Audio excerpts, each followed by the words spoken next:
Good afternoon. My name is Debbie Jacobs, and I wanted to do a live. I live in DC, and I come to go to the supermarket, and I pass through this nice little park, and I like to sit, have a few minutes, and do a live. So here I'm going to talk about what is it like living out negative thoughts. We get negative thoughts as a result of our upbringing. Our parents are negative thinkers, and we learn negative thinking, and we're stuck with negative thoughts. And negative thoughts, what do they like to do? They like to put us down. They like to kick us when we're down. They like to make us feel hopeless. They like to make us feel not good enough. Their thoughts turned against us. And they are a primary component of mental illness, of depression, anxiety, and bipolar. And I lived with depression, anxiety, and bipolar most of my adult life. And you know what? I got to a point where I realized like these negative thoughts are not helping me. They're hurting me. They're keeping me distracted from my life because all I was doing was thinking about how angry I was and the people I hated. It doesn't really help. When I was going through a difficult time, having negative thoughts was not my best friend. Was not, a source of support and encouragement and what I needed. Like I needed my thoughts to get me through this difficult time, and my thoughts were making it worse, almost suicidal, and were the reason that I, got on the healing path to make positive change, to work on my thoughts and my ineffective coping skills, anger, worry, fear, insecurity, self-doubt, shame, guilt. We have a ton of negative behaviors embedded into our behaviors. They all don't serve us. Negativity doesn't serve us. It stems from hurt. And in the healing process, you are restored to your beautiful, authentic self with positive thoughts, positive, effective coping skills, and healthy self-esteem. So basically, I went through the healing process. I got rid of my negative thoughts, and I'm really impressed and amazed at how well I trained my brain. I'm going through a very difficult time right now. And you know what? This would be the ideal time for my negative thoughts to come flooding back and to make me feel bad about myself and put me down and upset me and everything. And I don't have that at all. It makes it a lot easier going through, pretty significant life change.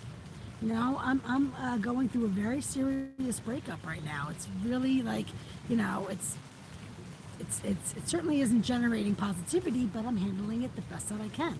And what I'm not handling it with is with negative thoughts. That would drive me over the edge, and I probably would kill myself. Honestly, that's what negative thoughts do. They drive you to suicide. And I could sit outside in this great day, and my life is actually really not in a good place. I would say that it's pretty much in shambles. And here I am, just doing what I can. Because no matter what is going on in my life or in the world, what is getting upset about it going to help me? How is that going to help me feeling bad? It doesn't. It doesn't help me at all. And I'm not repressing anything. I'm not in denial of anything. I have different thinking and different coping skills. And you know what? Let me tell you, it is really, really hard. Even with positive thoughts and effective coping skills, my life is really, really challenging and hard. It's like I healed myself just so I can have all these challenges in my life and have effective ways of getting through them. But that's not really why I healed myself. I healed myself because I wanted happiness, not challenges, not better coping skills, and positive thinking. I wanted positive thinking and effective coping skills to create my happiness. But you know what? It is helping me get through, the difficulty. And I feel like I'm safe, I'm okay. I'm not in pain because I healed my pain. And even though I'm in a painful situation, I'm not in pain because I healed my pain, and I'm still working on trying to, create happiness in my life. That's my goal. I'm going to stay on track to pursuing that.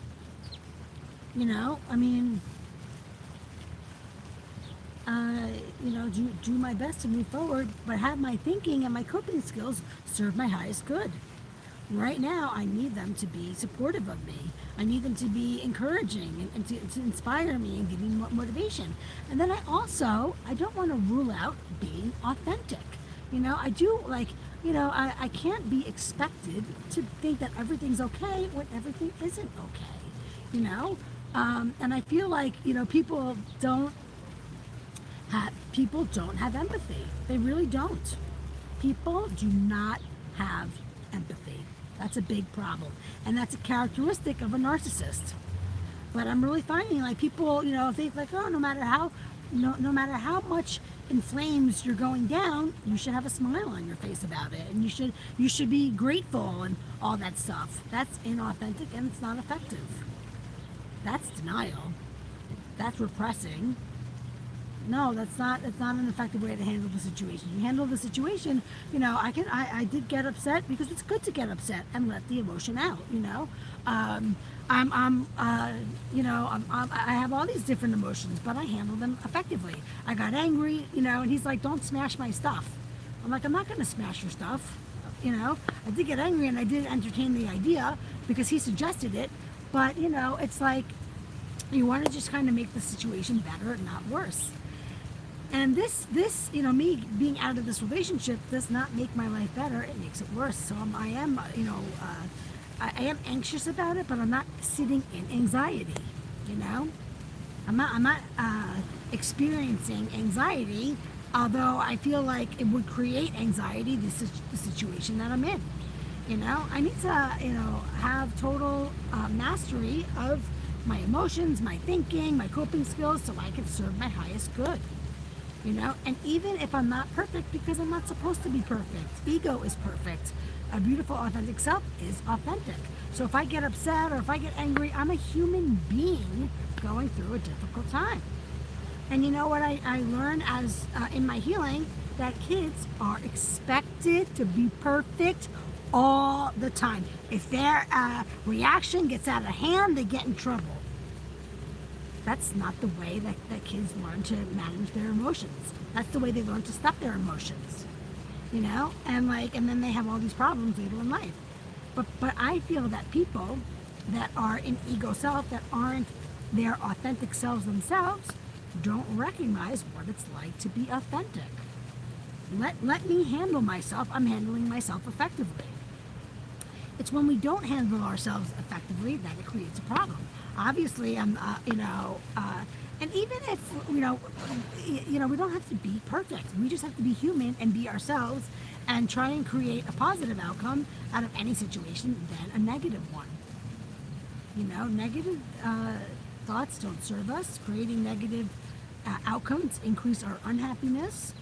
And it is, it's something that, it's not really a choice to be a negative thinker. It's the result of our upbringing.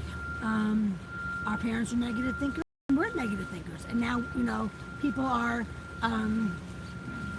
getting more positive, but they're not dealing with the negativity. You have to deal with the negative thoughts, not be more positive, So anyway, all right, I just wanted to do a video to sit out here for a little bit.